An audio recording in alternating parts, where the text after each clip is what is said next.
I'm Rob McIntosh. I'm a wine blogger at wineconversation.com and thirstforwine.co.uk. I keep the two separate. And I organise conferences and exhibitions, and I also work in the industry as a representative for brands from Rioja. So a variety of jobs in the wine business. This elitist term is possibly a little bit misleading. Wine is aspirational. Wine has characteristics that people look up to, maybe because they saw people consuming wine who they thought had more money or had access to knowledge that they didn't have.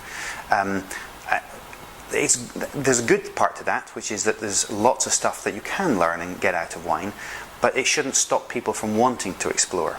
And in the past, to some extent, people have encouraged that thing of I know better than you, therefore come to me as your gatekeeper.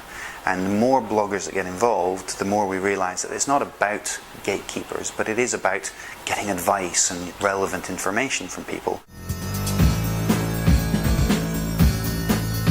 I guess if there is any one lesson, is that it's not all about producing content, it's about listening to other people. And if you're listening to what they're interested in and you're making stuff that's relevant to them, you're joining a conversation rather than trying to lead it, you will find ways to attract people in to speak to you. The strange thing about online influence is that I have no influence. People who are following me make me have influence. So effectively, they are the influencers. It's not me. I'm just the thing at the core of a particular network. Aggregation, pulling things together, is still not happening enough in the wine business. So I suspect we will see proper cooperative blogging, and I don't just mean aggregating systems that randomly pull in people's stuff without letting them know. I'm talking about bloggers cooperating to make something more interesting together, which has a critical mass, which attracts advertisers, attracts revenue, which allows them to be more professional, put more effort into it, and is a positive, virtuous cycle, as opposed to where we have at the moment, which is lots of people reinventing the wheel each time, having to be technical and writers and tasters and have a job at the same time because they're not making any money from blogging.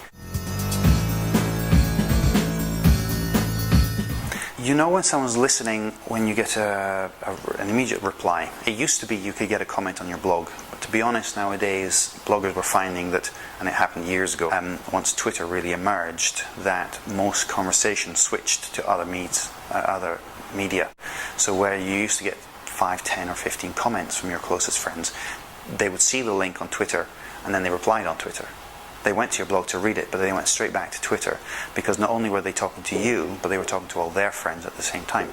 So that's good for the link, bad for your normal assessment of a blog interactivity. So suddenly you had to pull in your Twitter comments back into your blog. And then people started talking on Facebook, so maybe you needed Facebook Connect. And then, now it's on Google+. So the discussion that used to happen on your blog is happening elsewhere. So you need some kind of service, some way of understanding that around this blog post or a whole blog site, that there's a lot of discussion going on and what level of interactivity that is.